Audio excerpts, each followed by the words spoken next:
नमस्कार, मैं हूं ओमकार सिंह और आप देख रहे हैं गुप्तचर मीडिया।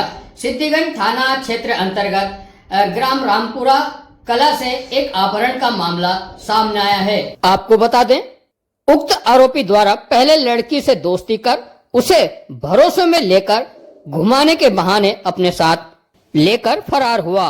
वहीं अब पीड़िता का कहना है कि उसकी बगैर मर्जी से उसे डरा धमकाकर लगभग 3 माह उसके साथ जाती की। पीड़िता को जैसे ही मौका मिला उसने अपने परिजनों को इसकी सूचना दी। वहीं पीड़िता के भाई ने मौके पर पहुंचकर आरोपी के चुंगल से छुड़ाकर सिद्दीगंज थाने क्षेत्र में अन्य धाराओं में आरोपी मंगल ठाकुर देवनखेड़ी के खिलाफ एफआईआर दर्ज हुई। लेकिन एफआईआर के 1 माह बीत जाने के बाद भी पुलिस की गिरफ्त से बाहर। वहीं पीड़िता के परिजनों का कहना है कि आरोपी बेखौफ होकर खुलेआम घूम रहा है और उन्हें फोन कर धमकियां भी दे रहा है। साथ ही परिजनों ने बताया कि पुलिस प्रशासन को भी खुली चुनौती दे रहा है। कलेक्टर भी मेरा कुछ नहीं बिगाड़ सकता, उसकी रिकॉर्डिंग भी हम आपको सुनाएंगे। आपको बता दें, यहाँ तक कि सिविल कोर्ट आष्टा से जमानत तक भी खारिज होने के बाद पुलिस प्रशासन अभी तक आरोपी को अरेस्ट नहीं कर पाई है। अब बड़ा सवाल यह उठ रहा है, पुलिस प्रशासन की लापरवाही कहें या किसी रसूखदार राजनेता की मिलीभगत। कहाँ रहते हो? रामपुरा। क्या घटना घटी आपके साथ और क्या मामला है पूरा आपका? मेरे को एक लड़के ने जबरदस्ती की थी मेरे साथ। नाम क्या है उसका? मंगल। कहाँ रहता है वो? देवनखेड़ी। देवनखेड़ी। देवनखेड़ी रहता है। तो क्या मामला, आप उसको पहले से जानते थे कि कैसे, क्या आपकी मुलाकात कैसे हुई थी उससे? हमें जानती थी उसको 1-1.5 साल से। उसके मेरे गांव में रिश्तेदार है, वहाँ पे वो आता जाता था, ऐसे ही मेरे से बात भी करता था और नॉर्मल। तो उसने मेरे घर के पास आया और मेरे को ऐसे ही झूठ बहला फसला के ऐसे ही बुला लिया उसने और मेरे को धोखे से लेके चला गया। अच्छा, धोखे से लेके चला गया। तो वो कहाँ लेके गए आपको फिर? वो पहले तो हाट पिपलिया लेके गया फिर वहाँ से उसके घर ले आया वो। फिर वहाँ से उसने मेरे को थाने लेकर चला गया, थाने सिद्दीगंज। फिर वहाँ पे रिपोर्ट उसने मेरे को उसने बोला कि मैं जैसा बोलूँ ऐसा बयान देना, नहीं तो मैं तेरे घर वाले को नहीं तेरे को वहीं पे मार दूंगा, ऐसा उसने डरा धमका दिया था मेरे को। तो मैंने उसके बयान दे दिए डर में। अच्छा, 3 महीने के बीच में आपके साथ क्या क्या घटनाएं घटी? आपको प्रताड़ित किया या आपके साथ कोई आपका दुर्व्यवहार किया, शोषण हुआ, क्या क्या हुआ आपके साथ? हाँ, उसने डराया धमकाया, घर से बाहर नहीं निकलने दिया और ऐसे ही मेरे को गलत काम किया, बलात्कार किया। अच्छा। हाँ, घर से बाहर नहीं निकलने दिया, फोन नहीं दिया किसी से बात करने के लिए। अच्छा, आपको डरा धमका कर वो वहाँ पर कैद करके रखता था। आप उसके चुंगल से फिर बाहर कैसे निकले? आपने अपने घर वालों को कैसे आपने सूचना दी?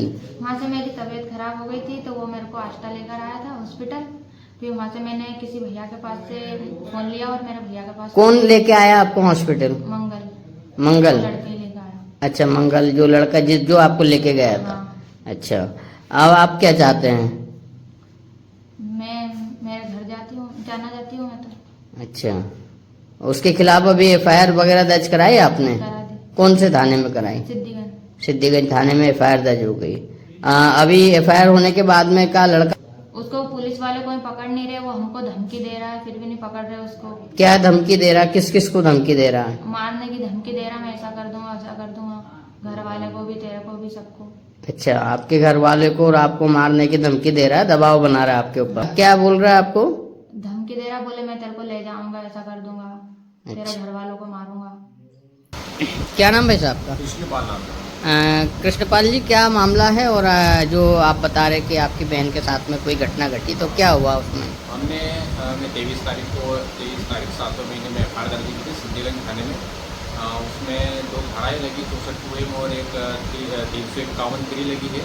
हमने कार्रवाई के बाद में जो अपराधी है वो हमें लगातार धमकियाँ दे रहा है। हमारे जो परिवार है वो चाहिए उनको धमकियाँ दे रहा है, बोले आपको जो करना हो वो कर लो, एसपी डीएसपी कलेक्टर मेरा कुछ नहीं कर सकता है। वो बार लगातार मेरे परिवार पर वो धमकियाँ दे रहा है और अगर उसमें कुछ भी होता है तो उस पर जिम्मेदार वही रहेंगे। क्योंकि हम प्रशासन के पास भी जा रहे हैं, टीआई साहब के पास भी जा रहे हैं, एसडीएम साहब के पास भी आवेदन दे गए, उसकी रिकॉर्डिंग भी दे चुके हैं, एसपी साहब के पास भी जा चुके हैं, उनको भी रिकॉर्डिंग दे चुके हैं। 181 पर 3 से 4 बार शिकायत कर चुके हैं, लेकिन अभी तक कोई भी कार्रवाई नहीं हो रही है। उसकी जमानत है जो भी बार बार खारिज हो रही है, उसके लिए उसके बाद में भी उसका प्रशासन जो है, शासन प्रशासन को कोई कार्रवाई नहीं कर रहा है। क्या नाम हमें सर, एक रामपुरा कला का एक मामला है और काफ़ी समय से उसकी लगभग 1 महीना एफआईआर दर्ज हो चुका है, तो अभी तक अपराधी को गिरफ्तार क्यों नहीं किया गया सर, क्या कारण रहे? जी हाँ भाई साहब, हमारे यहाँ पीड़िता की रिपोर्ट पर से अपराध पंजीबद्ध हुआ है और जब से अपराध पंजीबद्ध हुआ तब से आरोपी फरार हैं। उक्त मामले में पुलिस ने कई बार उसकी सकुनत पे दबीज दी है, अभी तक पुलिस के शिकंजे से बाहर हैं और अब पुलिस ने विधि संगत कार्रवाई करते हुए इनाम की घोषणा कराई है और शीघ्र गिरफ्तार करके शिकंजे में लेंगे। पीड़ित पक्ष की ओर से ऐसा बताया जा रहा है कि अपराधी की ओर से उन्हें फोन करके धमकाया जा रहा है और अपराधी का कहना यह है कि कोई भी पुलिस प्रशासन, एसपी, कलेक्टर मेरा कोई कुछ नहीं बिगाड़ सकता सर, उनको धमकाया जा रहा है। तो कल से अगर जैसे कोई अपराधी खुलेआम घूम रहा है तो अगर उस पर कोई घटना हो जाती तो फिर उसकी जवाबदारी किसकी होगी सर? पुलिस पीड़िता को पूरी सुरक्षा दे रही है और हम लोग संवेदनशीलता से उनकी सुरक्षा के लिए जिम्मेदार हैं। हम लोग उसमें बिल्कुल हैं और निश्चित रूप से उसको आरोपी को गिरफ्तार करके देंगे। सर, एक रामपुरा कला का एक मामला है 300, उसमें काफ़ी समय हो गया, एफआईआर दर्ज हुए लगभग 1 महीना बीत चुका, लेकिन आरोपी अभी भी पुलिस की गिरफ्त से बाहर है और कहीं ना कहीं जो पीड़ित परिवार है, लड़की के परिजनों को धमकियां भी दे रहा है, पुलिस प्रशासन को भी खुली चुनौतियां दे रहा है वो। हाँ, ये एक थाना सिद्दीगंज का एक प्रकरण है जिसमें महिला पीड़िता ने शिकायत की थी, जिसके आधार पर हमने तत्काल कार्रवाई करके एफआईआर पंजीबद्ध कर ली। क्योंकि आरोपी घटना के नाम से फरार है, हमने उसको तलाश के जो भी हमारे जो एसओपी के अनुसार सारे अपना है और आगे साथ में संज्ञान में आया है कि वो कर रहा है। तो हमने इस तरह से थाना प्रभारी को भी निर्देशित किया, एक विशेष टीम बनाई है जिसका हम टोटल साइबर की मदद और जो भी हमारे लोकल मुख्य गुप्तचर है उनके माध्यम से करवा के इसको शीघ्र से इस चीज़ को गिरफ्तारी करके प्रकरण का निराकरण किया जाता है। ठीक है।